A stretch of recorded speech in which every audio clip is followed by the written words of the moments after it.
Hello, it's John Heaton, and today I'm going to review an album from 1987 from Michael Jackson, the Bad album.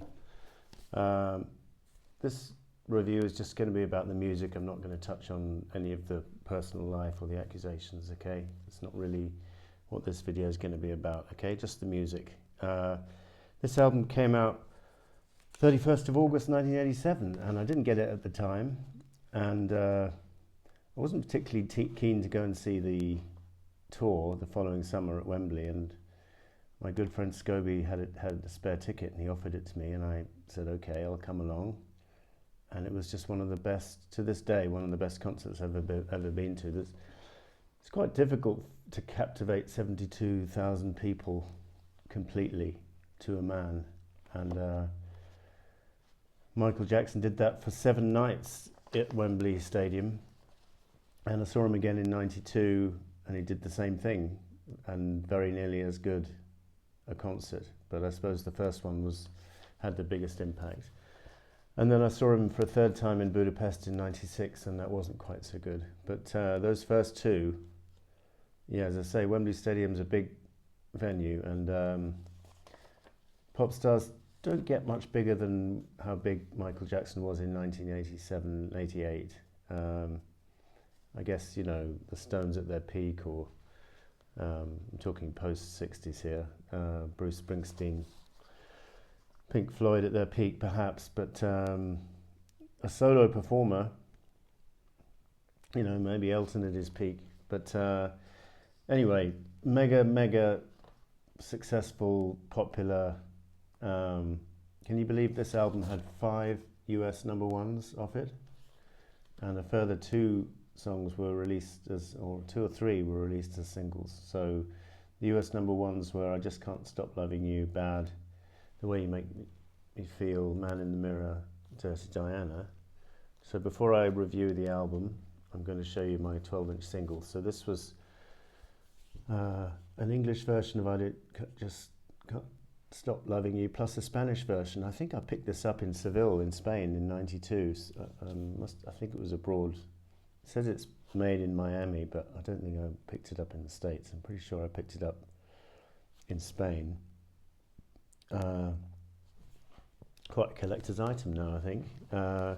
Dirty Diana with Steve Stevens on guitar, a picture of them on the back. Superb. What's the B-side? Just an instrumental of Dirty Diana. And then we have Smooth Criminal. Extended mix and stuff there.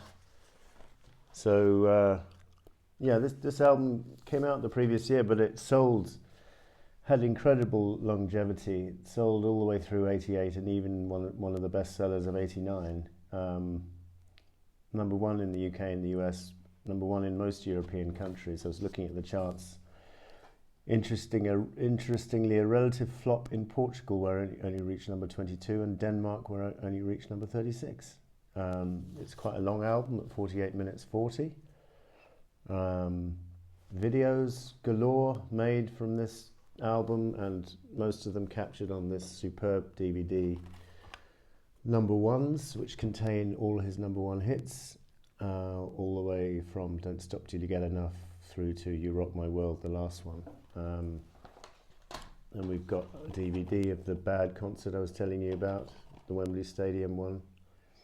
Not sure which night this was filmed, but that's an enjoyable concert. And this album, I mean, it's not all the way through brilliant, but it's certainly got many highlights, and it's probably my favourite album of Michael Jackson's. This or Dangerous. It's a toss-up between those two. Just a word about the musicians. I was checking out, because it's quite cool to have a detailed, well, not only you've got the lyrics, but you've got a very detailed listing of all the musicians who played on here. And there aren't too many genuine bass players on the album. I could find Nathan East playing bass on I Just Can't Stop Loving You. And as far as drums are concerned, there's a guy called Ndugu Chanda on drums on I Just Can't Stop Loving You, and John Robinson playing drums on The Way You Make Me Feel, Speed Demon, Liberian Girl, and Dirty Diana. But a lot of the tracks have got drum programming by a guy called Douglas Getchell. So that's, and then on Smooth Criminal I was looking to see what the musicianship was on there, where I've written it down, because that doesn't have a bass. It's got three drummers: Bill Bottrell, John Robinson, and Bruce Swidian. Bruce Swidian also does the police announcement voice, but no bass. John Barnes and Michael Jackson are credited for the rhythm arrangement, which I guess includes the bass, which done through some kind of synthesizer. David Williams is on guitar. It's a really top sounding track, that Smooth Criminal, probably the best sounding track on the album for me. Produced by Quincy Jones, this whole album, the last collaboration with Quincy Jones, who had also produced the previous two. This is the gatefold, by the way.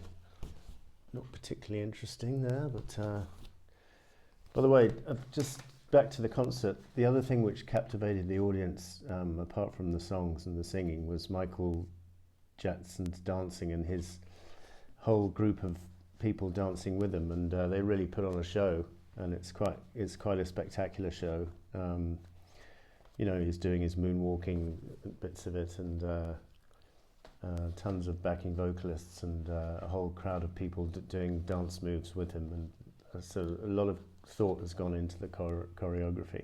So to the album, it starts off with the title track Bad, which is actually, I was reading, had been recorded in '86, and also the video was recorded in '86, so this was the earliest track recorded for the album, I think. And Michael Jackson writes all the songs apart from two on this album.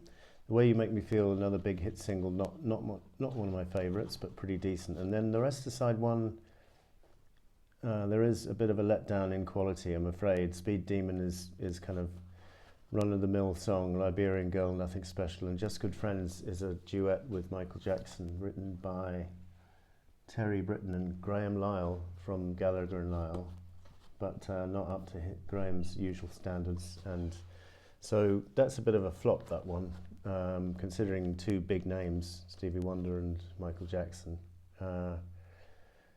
This particular duet didn't work at all. But then side two, the whole of it is just 5-star music as far as I'm concerned. Brilliant opener, Another Part of Me, which was a single, didn't get to number 1, but I think got to something like number 11 in the US. I think it's a really good album track, or relatively successful hit single as well, but not compared to some of the others. So that's a highlight for me, Another Part of Me. And then Man in the Mirror is a kind of, it's written by Cedar Garrett,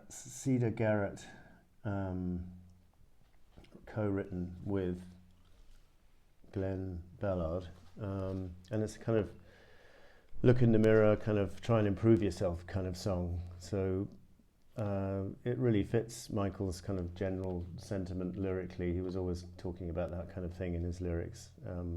Heal the World on the following album. So it really is a good song for Michael to do, and it's very successful, and this one is very good in concert. I think he closed the concert with Man in the Mirror. Yeah, he does. Opens it with Wanna Be Starting Something from Thriller. And then does most of Bad, Another Part of Me, I Just Can't Stop Loving You, Dirty Diana, Smooth Criminal, and Bad, the title track, as well as Man in the Mirror. I Just Can't Stop Loving You, I think it's a gorgeous ballad, well-deserved number 1. And yeah, he's done a lot of great ballads in his career, but this is probably one of the best. Dirty Diana, allegedly about a prostitute perhaps, but allegedly Lady Diana, well, I know she and Charles attended one of the concerts in 1988, and apparently she loved this track, and she enjoyed the music in general. Yeah, slightly risque lyrics, but I think it works. I think it's a fine song and some fine guitar from Steve Stevens. And then the album ends with, as I say, my favourite track, Smooth Criminals, this superb pulsing bass line done on the synthesizer. Great dance track.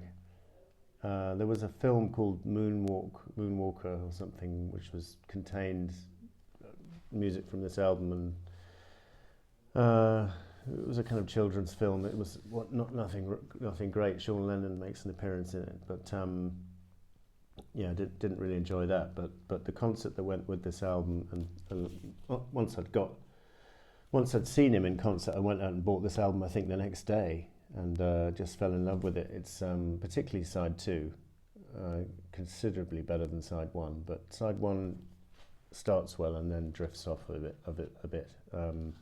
So heavily into his follow-up Dangerous, and then less so with the following albums, unfortunately. But that was Michael Jackson's Bad. Thank you for watching. See you next time.